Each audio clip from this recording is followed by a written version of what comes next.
So, I've played over 500 hours of Battlefield 6, through the beta, then release, then a large amount of time on REDSEC, the Battle Royale. This has easily been the best launch of a Battlefield game for 10 years since Battlefield 1. Minimal bugs, optimized performance, grounded modern combat, and a working anti-cheat, and is now the best-selling FPS game for the last 3 years. But as expected, Battlefield 6 struggles to maintain its player count after launch, which has happened to every single Battlefield release. Now, you might remember that I made a similar video to this about Battlefield 2042 4 years ago, but this time things are different. As opposed to playing 300 hours and wanting to quit 2042 after 3 months, I am still happily playing this game after 500 hours, and I have absolutely no desire to stop playing Battlefield 6. In this video, I wanted to cover what I think the main issues with Battlefield 6 are for me, and potentially give feedback on what could help keep this game strong until at least the next new year. Happy New Year, by the way. If you have any suggestions or reasons why you think Battlefield 6 could be better, make sure to put them in the comments below. So first off, this game's foundations are so strong, and I believe that this game will continue to be fun to play for the foreseeable future, but we just don't have the content right now that scratches that itch. And I'm primarily talking about the number of playable maps post-launch. This is not a new issue either, as we've had this same issue with post-launch content for every Battlefield since Battlefield 4. Battlefield 1 didn't see its first content update until 6 months after launch. Battlefield 5 added 1 map within 8 months. And 2042 didn't release a new map until June the next year.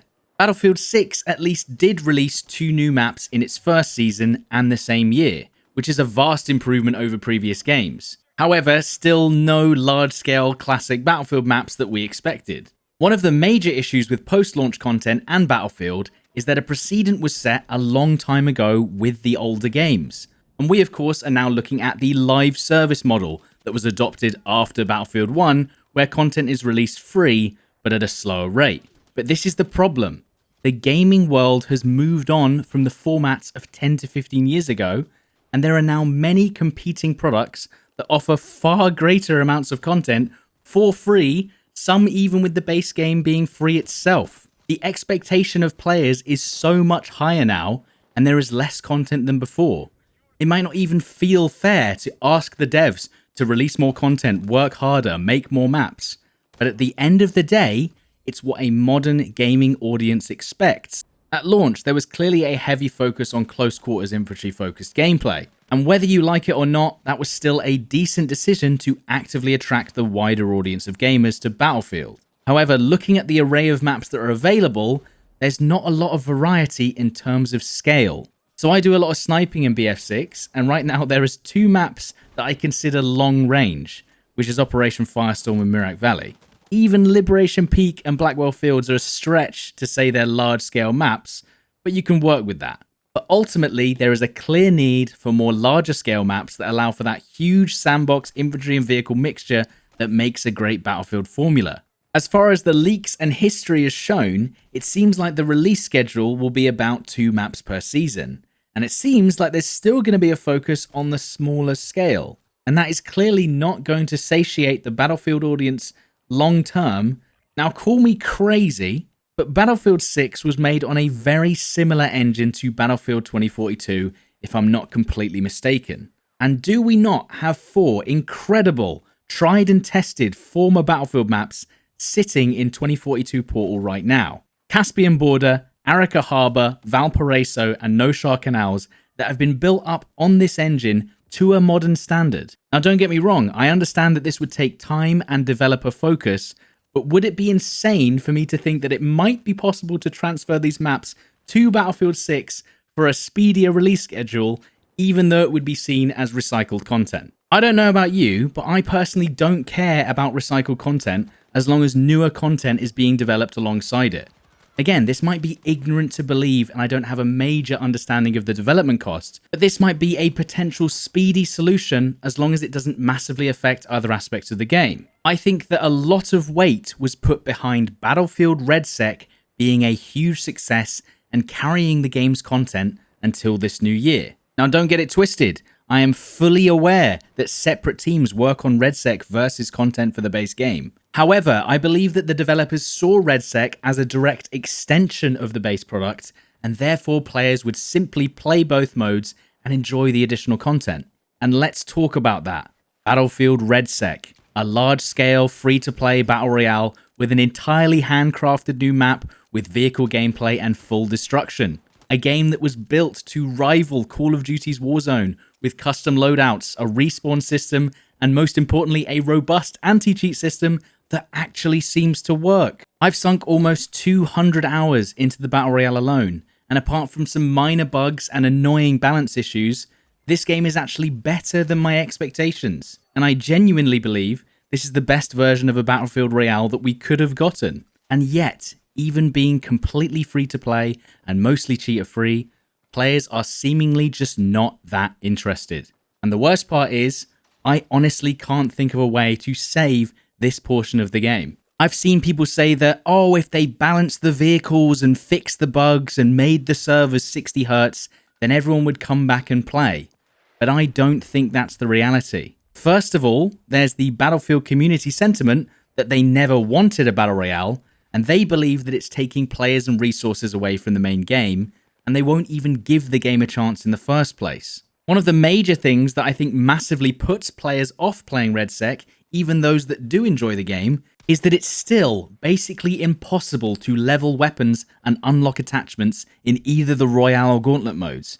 And they say they want millions of players to keep playing this mode, and yet make it hopeless to try and unlock the guns you want to use.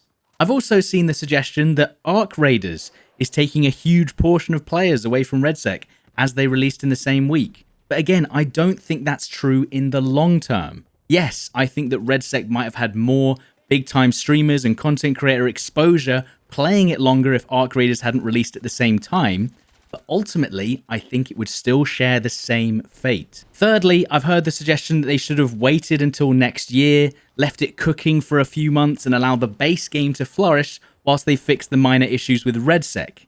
But the fact of the matter is, the gameplay just isn't engaging enough to keep players around for the long term.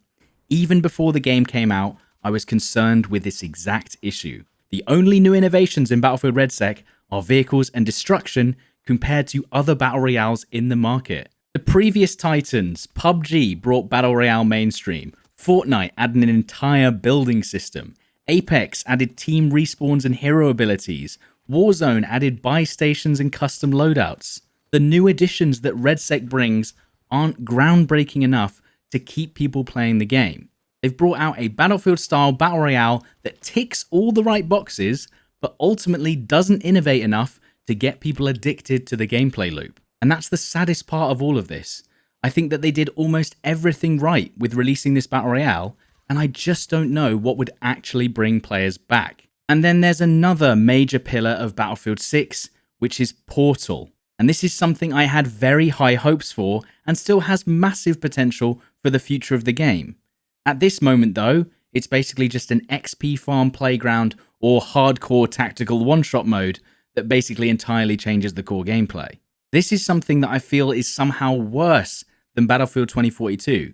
And don't get me wrong, 2042's Portal offerings were far lower than anything we have on Battlefield 6. But the other day, I was looking to play just a custom server of Rush or Breakthrough, maybe slightly higher player counts, selected maps, or different layouts. But I could not find a single custom server that had more than 20 players on it for those modes. At this point in 2042's lifecycle, there was already multiple custom servers run by admins that I ended up playing on frequently after launch, even when there was only 5,000 players left on PC, let alone 100,000.